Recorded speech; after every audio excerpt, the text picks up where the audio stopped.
Hey there and welcome to my channel. Today I am going to talk about how to plan your garden. If you're like me, it's January and you are ready to get going on your garden again. It's a new year, new garden, lots of new things to do. I'm really excited about it. I've been planning my garden for a month now. Pretty much as soon as the seed catalogs come out is when I start planning. That's just kind of how I do things though. It's good to plan ahead so that you know when to start certain things, but you don't have to be as crazy about it as I am. So I'm gonna go ahead and show you the way that I plan my garden. Everybody does it differently. There's no right way to do it, so you just do what's best for you, but hopefully I can help some people out there by showing them how I do it. So let's jump into it. First thing I do is I draw out the layout of my garden. My garden has 4-foot wide beds with 2-foot wide walkways. So I draw all that out. All my beds are different lengths because that's just the way it worked out in my yard. After I have my garden drawn out, I go through and take inventory of all the seeds that I already have. So looks like this. I just go through and write everything down. This is a little bit OCD. You do not have to do this. It's a little excessive, but that's just how I do it. So I write down every variety of every type of thing, and then I write down how many seeds I have of each thing. Next, I go through all of my seed catalogs and I figure out what new seeds I want to buy that year. I judge this off of my log that I keep each year. I write down every single thing that I planted, like Lacinato kale, snowball cauliflower, and I write down when I planted it, if I started it indoors or outdoors, how many I planted, when I started harvesting, any issues I had with it. So this is basically my guidebook to help me learn through my years of gardening. Each year I have another one of these, and this is pretty thick because I plant a lot of stuff. So in order for me to remember all of this, I have to write it down, or else I know I will just make the same mistakes over and over again. So I go through there and I figure out what I liked. At the end of each gardening year, I write down things that I want to try the next year, so I'll remember in the spring when I go to order seeds. So I go through that also and decide if I still want to try those new things. And that kind of guides me while I'm looking through my seed catalogs to figure out what new seeds I need to buy that year. So once I've gone through my catalogs, I start writing down everything that I want to buy. And a lot of these are duplicates because I write down from each catalog what they have, like the different varieties that they have that I would like to try. And then I kind of narrow it down. Number one, the cheapest. And when I say cheapest, keep in mind like the cheapest for your money. Like for instance, In My Gardener has $1 packets of seeds, but you don't get as many seeds in each packet. There are some things that doesn't really matter for, like tomatoes. I only grow so many, like a few plants of each kind, so I don't need 50 tomato seeds. I only need 5 or 6. But things like green beans, or like root vegetables, carrots, radishes, that kind of stuff, where you only get one thing per seed, then you're gonna need a lot more of those. So that I take into consideration. So after I narrow it down for what is the cheapest, I also narrow it down to which place has the specific varieties that I actually want to try. I take into consideration shipping. Basically this year I'm going to be buying most of my seeds from In My Gardener, it looks like. I also save my own seeds, by the way, from most of my stuff, not everything. I'm still learning how to do that. I just started that last year. So I saved a lot of tomato seeds, a lot of squash seeds. The easier things are basically what I started out with. So I can start with a smaller amount of seeds. I don't need the huge seed packet because I don't need that many seeds in a year, and I can just keep saving my seeds each year. In My Gardener, I think, is going to work well for me. I've never actually bought seeds from there before. Last year, I mainly bought from Annie's and Seed Savers Exchange, and I bought a few from Baker Creek. So I am gonna buy a few from there again this year.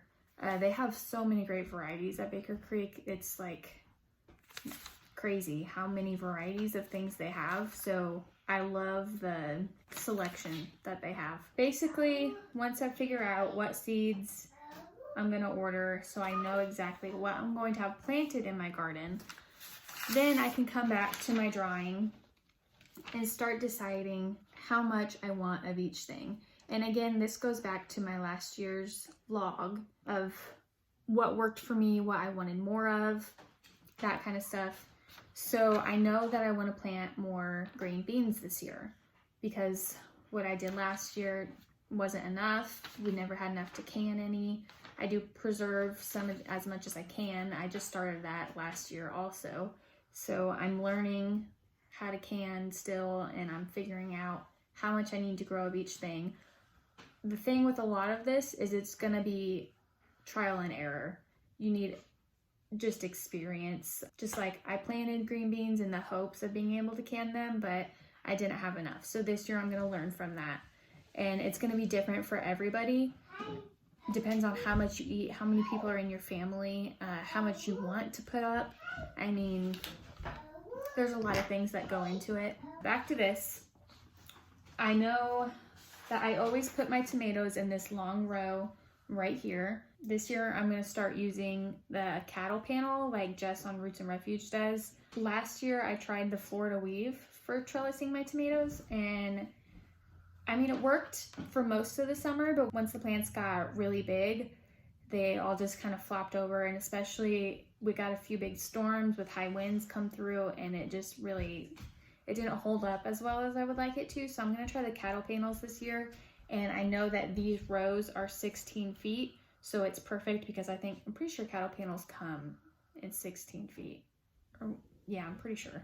I'll have to double check that. But I remember that my row is as long as the cattle panel is. So I only have 2 options to put my tomatoes. If I wanna just use one whole cattle panel to put them on, I only have these 2 rows.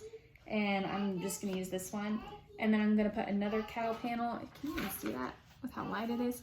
And then I'm gonna put another cattle panel on this row to grow pole beans on. And then I'm gonna do bush beans along the other side of that bed. And I think that that should be enough beans for me this year. Once again, I'm gonna try it and just see. We'll find out if it's enough. And then I start just filling in. Like I put the major things first, like the tomatoes, the green beans, the peppers. I dedicated a whole bed over a shorter bed over here to them. Honestly, I kind of wish I had more room for peppers, but there's only so much room in my garden, so you gotta do what you gotta do. Then I just keep filling in as I go. I think next I put in like cucumbers, and I made sure to put some over here and some over here with kind of the peppers that are gonna be taller in between, just to kind of help with cross-pollination, because I do plan on saving seeds from a couple different varieties. It's not like technically far enough away to prevent cross-pollination, but I'm hoping it will help a little bit. I try to keep things organized as far as like, I have all of my winter squash up here along the top, and then cabbage and kale and lettuce. These corners are a little bit more shaded than the rest of the garden, so I'm hoping that I can kind of extend those just a little bit further. So I put the more cold weather crops in those corners. I do also have flower beds in front of my garden, and I plan those out as well. I think the flowers are just as important because they help bring in the pollinators, and obviously your garden needs pollinators. I had issues with that my first year, and then I added in a bunch of flowers and suddenly all the pollinators came. So I learned my lesson that first year, and now I always incorporate flowers into my garden plan. I also put them at the end of each row, mainly just marigolds and calendula, some zinnias sometimes. I do also have another garden space on the other side of my yard, so I just kind of drew it off to the side here. I'm dedicating that to my giant pumpkin this year. I tried it last year and a deer ate off the end of my vine. So this year I'm going to learn from that lesson and put a fence around it. I also write notes on my garden plan as far as what varieties of each thing. If you see like the tiny writing there, I know you can't read it, but I write down all of the varieties of each plant that I want to plant, just so that I can remember whenever I'm out there planting things, because usually I just bring this with me, and that way I have a guide as to what I need to plant where. At first, I did do some reading on companion planting, and last year I really tried to keep that in mind whenever I was planning out my garden, and I'm not sure whether or not it really helped or hurt.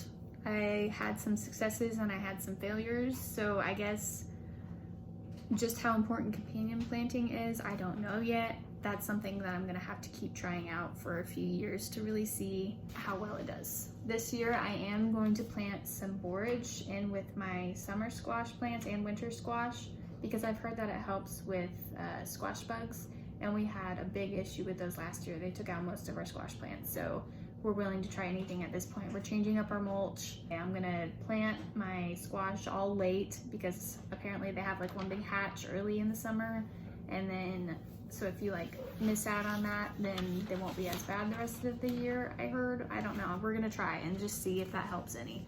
So once you have everything outlined and written down where you wanna put it, you can start thinking about how much you're going to be able to put where. And when you do that, you need to be looking at your seed packets or online at the listing at how far apart each plant needs to be away from each other, and how big your beds are going to be, in order to figure out how many plants you can fit in each space. You don't want to plant things too close together, because they're just going to compete for nutrients and water, and it's just not a good deal. So make sure you give your plants plenty of room, and that could change once you actually go to plant things out there, so keep that in mind. You may end up with some extra plants, or you may end up with some holes that you want to fill in. So I always, whenever I'm starting seeds in my greenhouse, I always start extra plants just in case. And if you have extras, you can give them to other people, sell them. I mean, there's so many options. So I think that just about covers everything. If there was anything that I didn't cover that you have questions about, feel free to ask me. I can try to answer, but I am no expert on this. This is just how I do it. So feel free to ask me and I will try to help you. Thanks for watching my video today. Please give me a thumbs up and subscribe to my channel. Thanks, bye.